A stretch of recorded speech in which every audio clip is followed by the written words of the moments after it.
Hey guys, Jules here from Behind the Cork for another edition, this time special edition of dessert wines.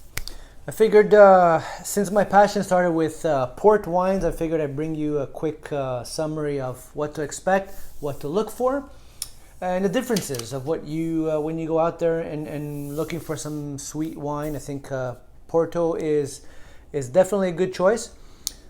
People typically associated with, they tend to shy away from sweet wines or it's too sweet. So I'm going to give you a summary of what to expect when you're going out there, because there's different versions of flavors and characteristics. And it's important that you know and not just declassify them altogether. So here we go. What I'm drinking here, let's start with the whites. What you can find is a white port. These are usually incredibly flavored. This one here it's aged a little bit, so you can see the color. It's just gorgeous cognac, apricot, caramel flavors. Obviously the sweetness is elevated. So with all of these wines that we're going to talk about today, they are dessert wines. So you want to pair them with, a dessert. So whether it's a cheesecake or whether it's strawberry cheesecake or even with the cheeses, right? So you want to do gorgonzola, something blue cheese, something that is pungent, something that can have a counteracting effect. So the pungency of the gorgonzola, and then you just basically take a sip of the sweet wine. It kind of counteracts that flavor and is just marriage made in heaven. So again, white is beautiful. You'll have just gorgeous sweetness. You can make a nice spritzer with it. Just get in some, you put in a lemon or a lime or orange, and with basically tonic water. Amazing spritzer for the summer. You'll have different varieties of white. Here I have a Taylor Flatgate, one of my favorites. If anybody has a chance to visit Oporto or Porto in Portugal, please do so. It is an experience made in heaven. The city is just incredible, and it's just port wine and amazing Portuguese food and fish everywhere you go. So white, good choice, will please likely everybody. Again, it's relatively sweet. Now when I say sweet, so typically most people think of ice wine. I would classify ice wine as likely a little sweeter. The difference with port wine is the process is similar in terms of making wine with the grapes and so on. However, the fermentation is stopped by adding typically a grape must, a high alcoholic grape must. So what ends up happening is it stops the fermentation, raises the alcohol level, keeps the sugar, and then it goes into aging, so into different various types of port wines that we're going to discuss today. So that is the difference. Whereas ice wine is grapes that are left on the vine, basically left to saturate, and water is extracted as much as basically natural phenomena that you just let the grapes sit there.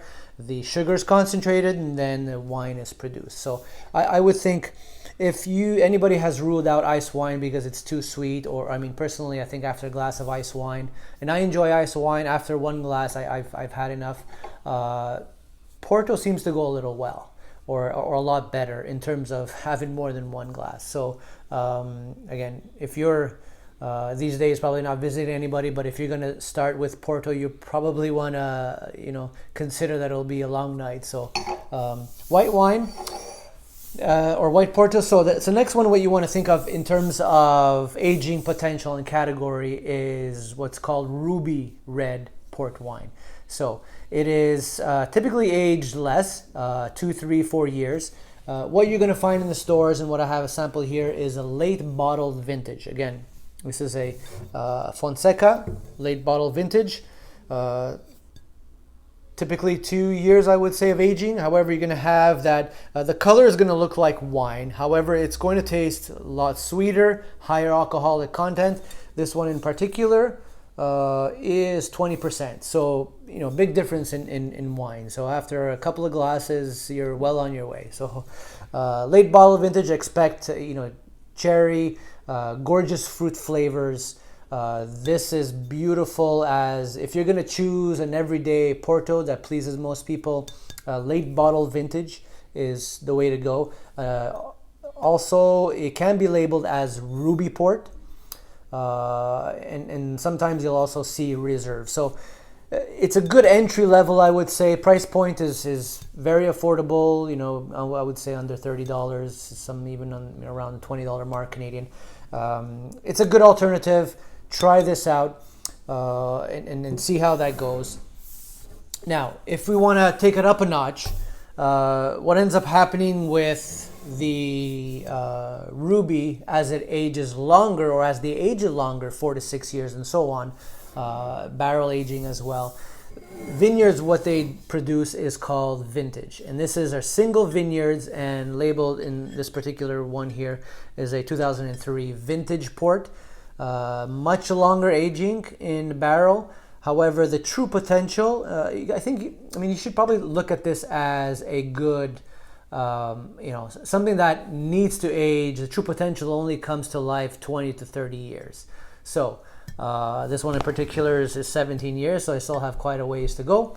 However, you could still drink it right away. The flavors that you would expect, again, more refined fruit flavors, higher alcoholic content, and as it ages, you're going to get the nutty, you're going to get the caramel, and really the potential, and which I'll review at some time soon, is older aged port wine. The character that it produces is just incredible, and when you're pairing it with a nice, beautiful cheese, taleggio or gorgonzola or blue cheese, it is just incredible. So you want to typically age these, but again, the price point is typically much higher. So unless you are thinking of aging it or letting it sit, or can find one that is a younger age and has been sitting a while, spend that extra money if you want the more refined flavors.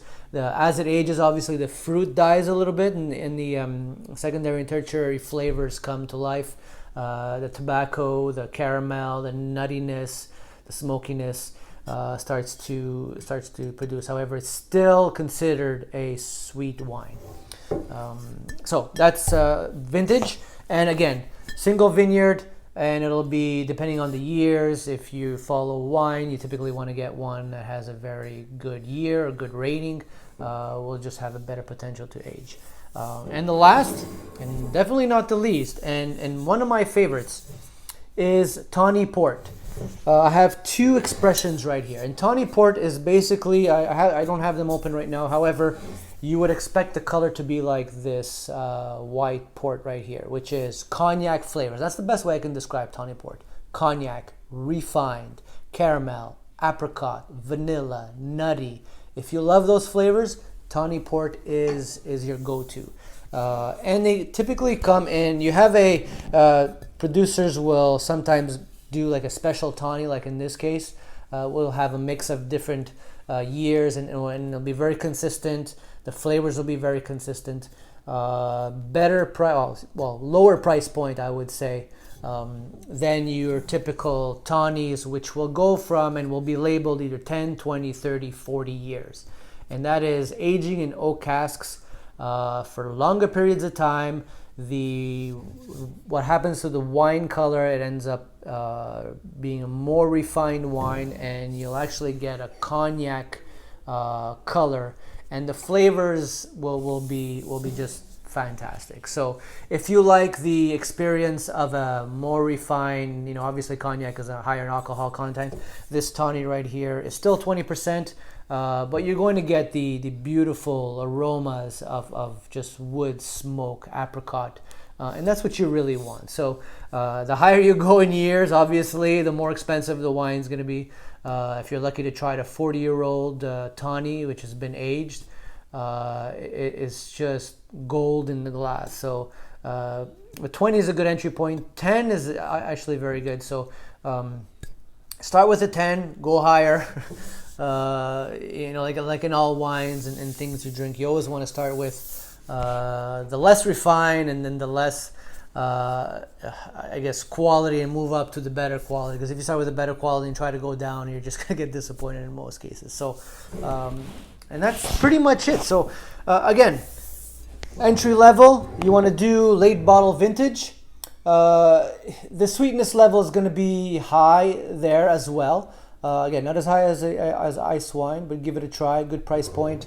White is fantastic. I think my favorite pairing with white port is a white chocolate cheesecake. Your guest will fall on the floor. I can guarantee you that. But late bottle vintage, tawny is excellent if you want a more refined, cigar drinking type of experience. Tawny is the way to go. And then for the aficionados and the collectors, vintage. I think everyone should have at least one in their cellar and just let it age. Maybe even after 10, 15 years, give it an open, and then you're going to really find a difference between the vintage and the late bottle vintage, which is typically made to be drunk pretty quickly. So it's not something that will typically age, whereas the vintage can age, has sediment. Some of these wines can be crusted. There's different versions that port wine is offered, reserve, crusted. It's just different ways of producing wine. So give it a try. Let me know what you think. Hopefully that gives you enough to at least start the process of enjoying port. My passion started with port wine. Then grew into wine and so on, and food and so on. But it's if you want to have that charcuterie board experience with the nuts, with the basically the jams, with the plum sauce and so on, port wine is a must at the table. There are obviously other dessert wines out there, but I think a good choice. One of my favorites, I would have to say, is or other favorites. There's many favorites. Is late bottle vintage with a 75% Lindt chocolate. I think is a and it's. I would say it's the cheapest high you can get, I guess we could say, because it's you'll find late bottle vintage you can find for let's say $20 Canadian, and then $1 or so for the Lindt chocolate, and that experience alone is dessert enough. So hopefully you enjoyed this. Please share if you like. Provide any comments, any experiences you may had, any recommendations you want me to review. But that's it for tonight. So we'll keep reviewing these as we move forward, and then at some point soon we'll get to tasting some of the vintages and give you a rundown of what to expect there. So this is Jules from Behind the Cork. Enjoy your time. Hopefully you enjoyed this video. We'll see you soon. Thank you.